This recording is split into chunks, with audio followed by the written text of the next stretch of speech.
ओम शांति। अव्यक्त संदेश है 22/10/90। निश्चय, नशा और निशाना तीनों में फुल मार्क्स लो। क्या क्या? निश्चय, नशा और निशाना। युगलों की भट्टी में अव्यक्त वतन से प्राप्त त्रिकालदर्शी बाप दादा का अव्यक्त संदेश। आप सभी का याद प्यार लेते हुए हम बाबा के पास पहुंच। जितना ही आप सबने दिल से बाबा के प्रति याद प्यार दिया, उससे ज़्यादा बाप दादा ने आप सबके प्रति याद प्यार दी। लेकिन आज के दिन का दृश्य न्यारा था। आज जैसे ही मैं बाबा के सामने पहुंची तो देखा कि बाबा बैठे हुए थे और बाबा के मस्तक से तथा दोनों नयनों से 3 लाइट्स दूर से ही हमारी तरफ आ रही थी। उन्हीं 3 लाइट्स के अंदर जैसे रास्ता था, रास्ते के उसी लाइट के रास्ते के अंदर मैं जा रही हूँ, ऐसे अनुभव हो रहा था। जैसे ही मैं बाबा के समीप पहुंची तो बाबा ने दृष्टि देते हुए कहा, आओ मेरे शांति और शक्ति स्वरूप बच्चे आओ। मैं तो मुस्कुरा रही थी तो बाबा बोले, बाबा ने कहा, बच्ची तुमने देखा बाबा क्या कर रहा था? मैं तो मुस्कुरा रही थी। तो बाबा बोले, बाबा बच्चों को और सारे विश्व की आत्माओं को नयनों द्वारा शांति और मस्तक की लाइट द्वारा शक्ति दे रहे हैं, क्योंकि वर्तमान समय के अनुसार सभी को शांति भी चाहिए और शक्ति भी चाहिए। इसलिए बाबा ने दिखाया कैसे बाबा के मस्तक से जो लाइट निकल रही थी वह शक्तिशाली थी और नैनों की लाइट शांति की थी। फिर बाबा ने पूछा, आप बच्चे इस समय विशेष किस कार्य पर हो? आजकल क्या कर रहे हो? मैंने कहा, बाबा इस समय तो मधुबन में भट्टी और मीटिंग चल रही है। लेकिन बाबा का स्थूल भाव नहीं था। तो मैंने कहा, बाबा हम भी आप जैसे ही कर रहे हैं, क्योंकि बाबा को तो फॉलो करने वाले हम बच्चे ही हैं। जो बाबा का कार्य है वही हमारा कार्य है। तो बाबा ने मुस्कुराया और कहा, कार्य तो सभी बच्चे कर रहे हैं, लेकिन जैसे कोई बिजनेसमैन व ऑफिसर होते हैं तो उनकी सीट मुकर्रर होती है। यदि वे सदा ही सीट पर नहीं बैठते, आना जाना करते हैं, तो वह अपना कार्य पूरा नहीं कर सकते। इस रीति बच्चे कार्य तो कर रहे हैं, लेकिन सदा सीट पर सेट नहीं है। बीच बीच में चक्कर काटते हैं। चक्कर काटने के कारण लिंक टूट जाता है। अभी उस लिंक को तोड़ना नहीं है। यह निरंतर हो जाए, अंतर न आए, इसके अभ्यास में और अंडरलाइन करनी है। फिर बाबा ने पूछा, अच्छा आपके संसार का क्या हाल चाल है? तो मैंने कहा, बाबा अभी मीटिंग और भट्टी दोनों चल रही हैं। बाबा ने कहा, भट्टी में तो बच्चे आए हैं। बाबा उनके निश्चय को देखकर बहुत खुश हैं। सभी बच्चे मेजॉरिटी निश्चय में पास हैं। 3 स्टेज वाले मेरे बच्चे हैं। पहली स्टेज है निश्चय बुद्धि, जिसमें सब पास हैं। दूसरी स्टेज है नशा और तीसरी स्टेज है निशाना। निश्चय में तो फुल पास है, लेकिन उसी निश्चय का प्रैक्टिकल नशा चेहरे और चलन से स्वयं को और दूसरों को दिखाई दे। इसमें 75% बच्चे ठीक हैं। यह भी अच्छी रिजल्ट है, लेकिन निशाने में 40% बच्चे पास हैं, बाकी पुरुषार्थी हैं। निश्चय में तो सबको परसेंटेज फुल, उसके बाद निश्चय के बाद निशाने में 75%, लास्ट में फिर नशा नहीं, पहले नशे में 75%, लेकिन जो मुख्य निशाना है, टारगेट है, उसमें 40। निशाना अर्थात एक बाप से बुद्धि ऐसे लगी हुई हो जैसे बाबा कहते हैं फांसी पर बुद्धि लटकी हुई है। क्या कहते हैं, याद की फांसी पे चढ़ जाओ। जैसे ही संकल्प करो निशाना लग जाए, कहाँ टंग जाओ। अर्थात उसी स्थिति में स्थित हो जाओ। इसमें अभी 40% बच्चे पास हैं। फिर बाबा ने कहा, अच्छा अभी बाबा क्या निशाना चाहते हैं, चलो तुम्हें एक दृश्य दिखाता हूँ। बाबा हमें एक हॉल में ले चले। उस हॉल में एक बहुत बड़ा सर्कल था। वह सर्कल ऐसे बना हुआ था जो आमने सामने एक दो को देख सकते थे, 2 लाइनों में। एक तरफ सभी का फरिश्ता रूप था जो कमल के आसन पर था, और दूसरे तरफ साकारी रूप था। इस सर्कल में देश विदेश के चारों ओर के बहुत से ब्राह्मण थे। बाबा ने सभी को इमर्ज किया। फिर बाबा ने कहा, बच्ची मेरे साथ सर्कल के बीच में चलो। बाबा बीच में सभी को दृष्टि दे रहे थे। कोई कोई बच्चे बाबा की दृष्टि से बाबा के संकल्प को कैच कर रहे थे और कोई कोई पूरा कैच नहीं कर रहे थे। साकारी और आकारी शरीर के बीच में मस्तक के ऊपर एक लाइट का रास्ता था। जब बाबा दृष्टि देते थे तो कोई कोई आत्मा साकारी शरीर से लाइट के रास्ते से जाते आकारी शरीर में चमकने लगती थी, लेकिन कोई कोई समझ ही नहीं पा रहे थे कि बाबा हमसे क्या चाहते हैं। बाबा जो संकल्प की भाषा से कर रहे थे वह थोड़े बच्चे कैच कर सके। जिन्होंने कैच किया वे तो अशरीरी होकर फरिश्ते रूप में, लाइट माइट के रूप में चमक रहे थे। उनका साकारी स्वरूप जैसे गायब था। सर्कल पूरा होते ही बाबा ने कहा, बच्ची देखा। मैंने कहा, बाबा यह तो बहुत थोड़े निकले। बाबा ने कहा, इसी को निशाना कहते हैं। सेकंड में साकारी शरीर से निकलकर आकारी हो जाए।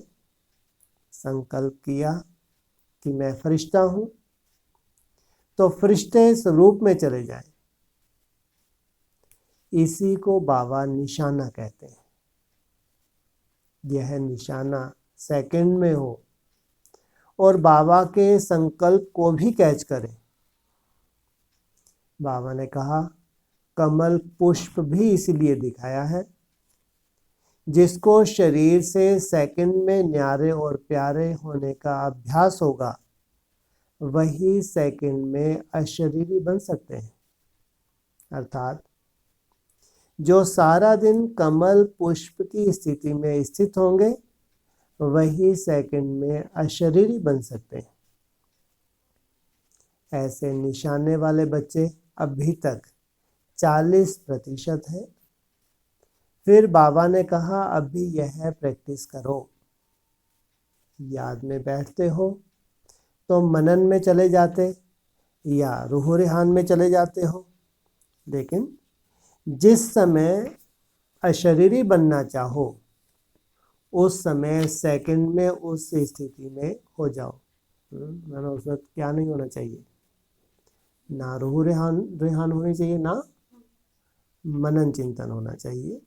जो संकल्प करो सेकंड में उसी में स्थित हो जाओ।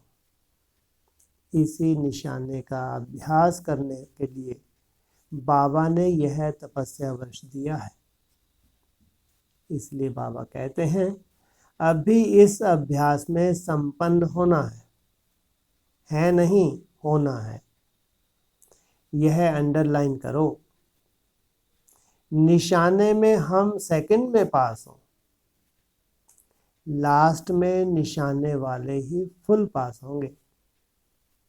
फिर बाबा ने कहा, जो भी युगल आए हैं, परिवार में रहते न्यारे और प्यारे रहने के अभ्यास में चल रहे हैं, चलते रहेंगे। बाबा की आशा है सभी मेरे बच्चे दुनिया की स्टेज पर ऐसे फरिश्ते दिखाई दें जो सब देखकर आश्चर्य खाएं कि यह कहाँ से आए हैं। ऐसी सीन बाबा विश्व की स्टेज पर बच्चों की देखना चाहते हैं।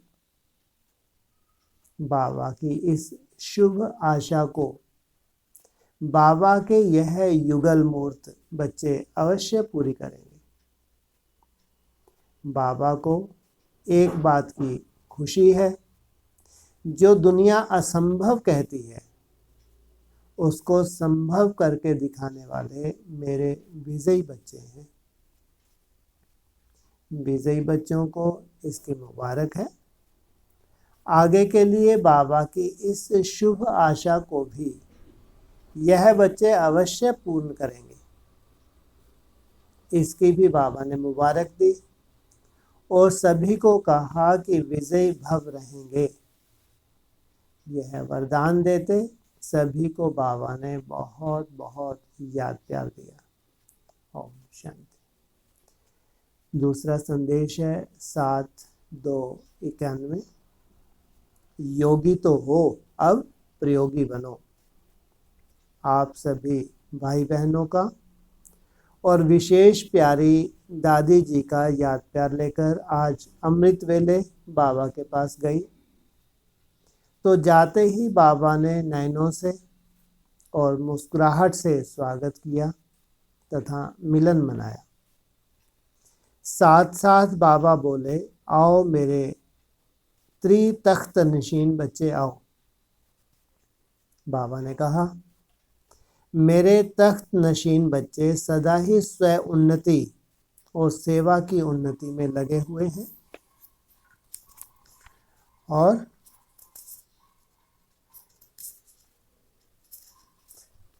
सदा ही लगे रहेंगे। उसके बाद बाबा ने कॉन्फ्रेंस का समाचार पूछा।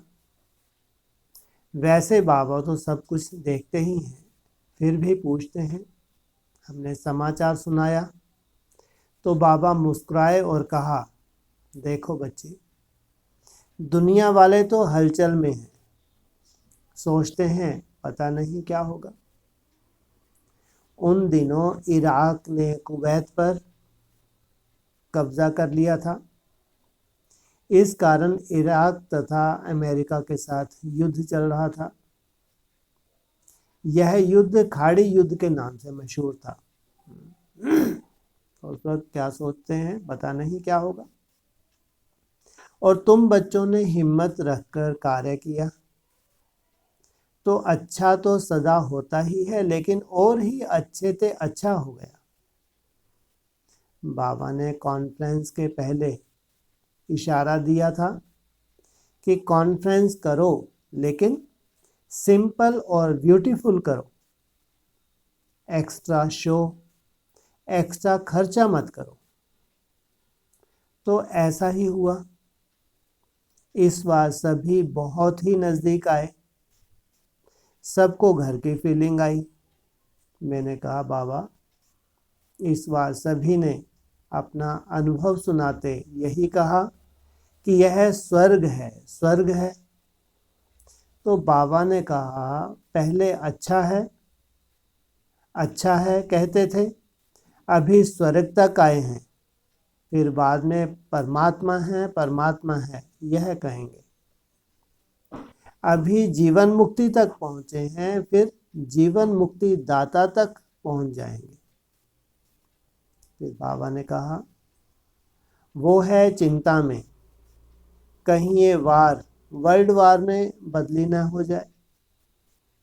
और तुम हो चिंता मुक्त, तुम्हें तो युद्ध की स्मृति भी नहीं है। तुम जानते हो जो हो रहा है वह अच्छा हो रहा है, जो होने वाला है वह अच्छा ही होने वाला है। तुम्हारी तकदीर की लकीर में सब अच्छा लिखा हुआ है। इस रीति बाबा ने पहले समाचार पूछा, फिर कहा बाबा भी खुश है। सभी बच्चों ने समय, संकल्प, समर्थी अनुसार सेवा की और इसके रिजल्ट में अनेक आत्माएं समीप आईं और आगे भी समीप आती रहेंगी। फिर हमने कहा बाबा, अभी तो तपस्या वर्ष शुरू होने वाला है। तपस्या वर्ष में सेवा के प्रति बाबा की प्रेरणा क्या है?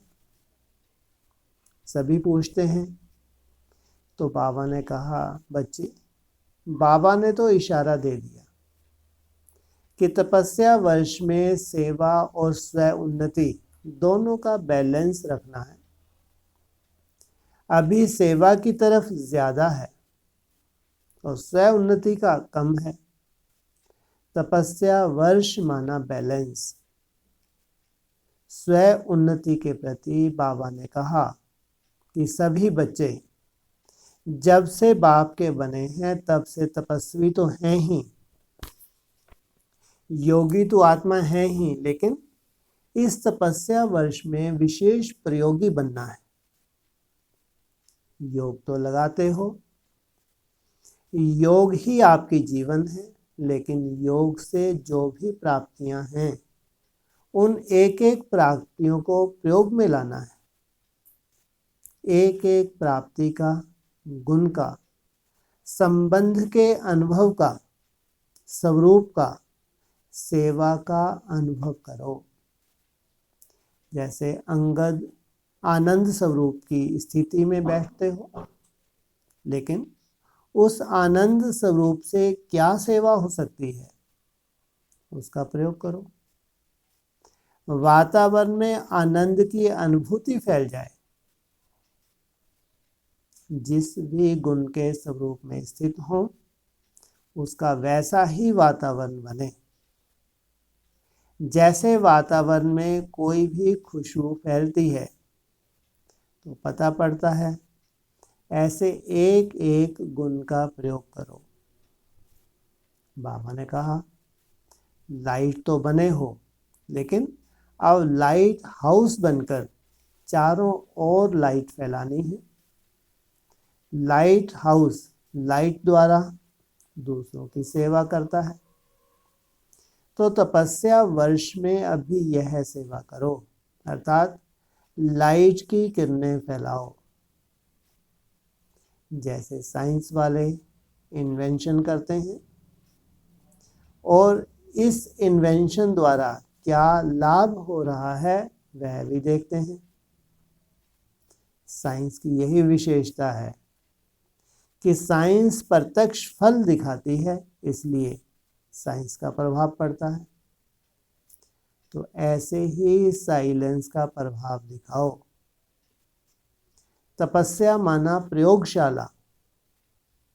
तो इस प्रयोगशाला में आप लोग यह अनुभव डीप करो कि आपका प्रभाव कहाँ तक, कितने समय तक पड़ता है। प्रकृति के ऊपर भी आपका टेस्ट करो। तीसरा बाबा ने कहा, तपस्या माना अभी तक जो भी छोटे मोटे अंश मात्र भी संस्कार हैं, उन्हें बदली करो।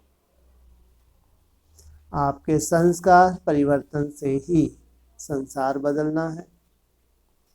तो आप ब्राह्मणों का काम है, पहले इस तपस्या की अग्नि में अपने रहे हुए अंश मात्र भी जो पुराने संस्कार हैं, उन्हें खत्म करके बाप समान संस्कार बनाना।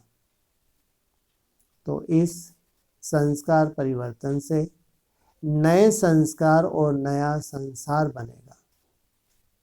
चौथा, कई ब्राह्मण सोचते हैं कि सेवा तो नहीं होगी तो हम फ्री ही हो जाएंगे, हर मास क्या करेंगे, क्या तपस्या ही तपस्या करेंगे। तो बाबा ने कहा, इस तपस्या वर्ष में आपस में हर सप्ताह गेट टुगेदर स्नेह मिलन करो।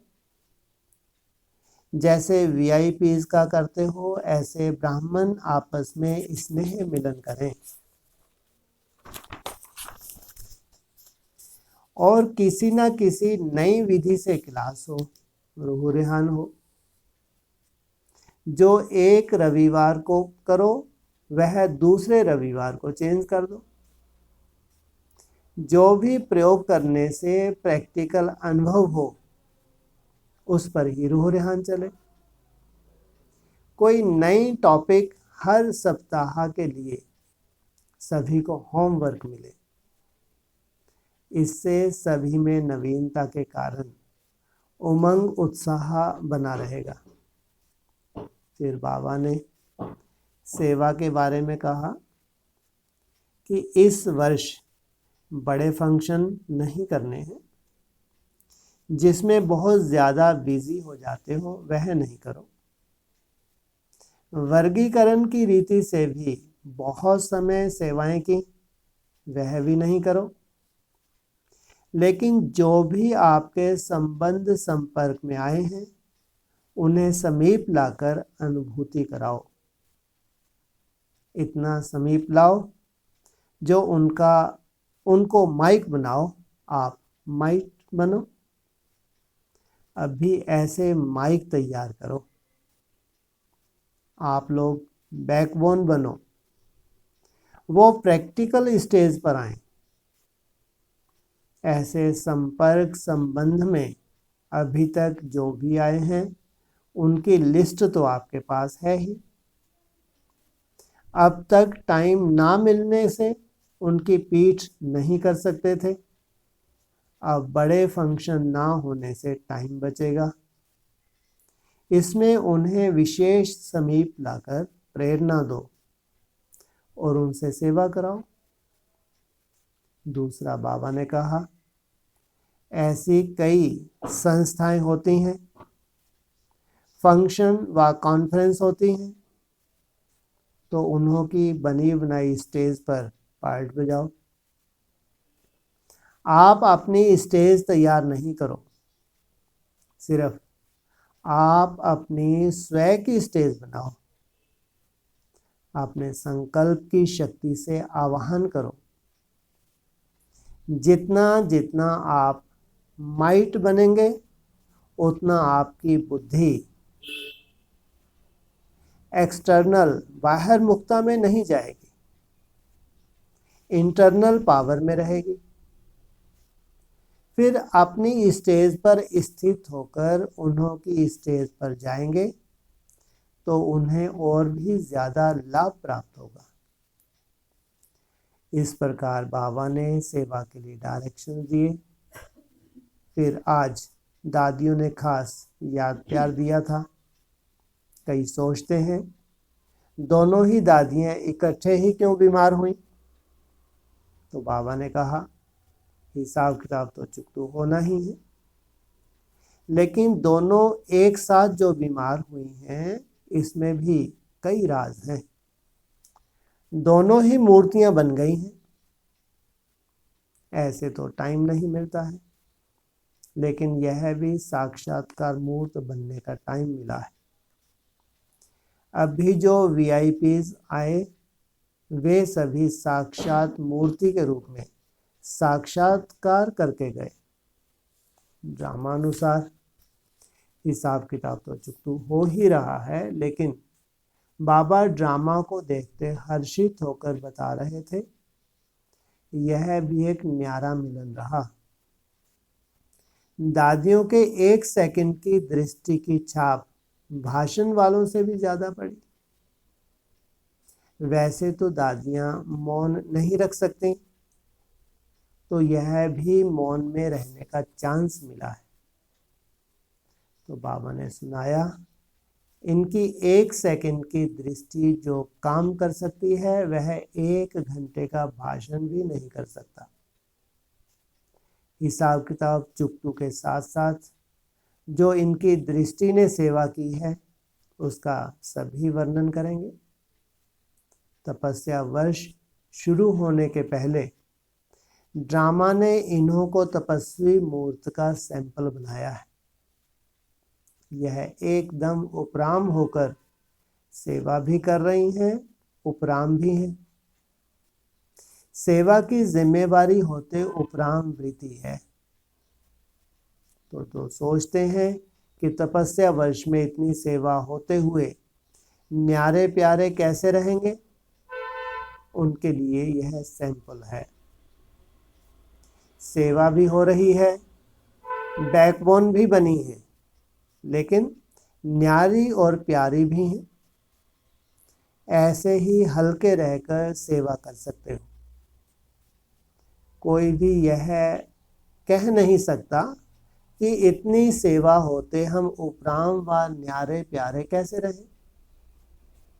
फिर बाबा ने सभी दादियों को, सभी देश विदेश के भाई बहनों को बहुत बहुत याद प्यार दी।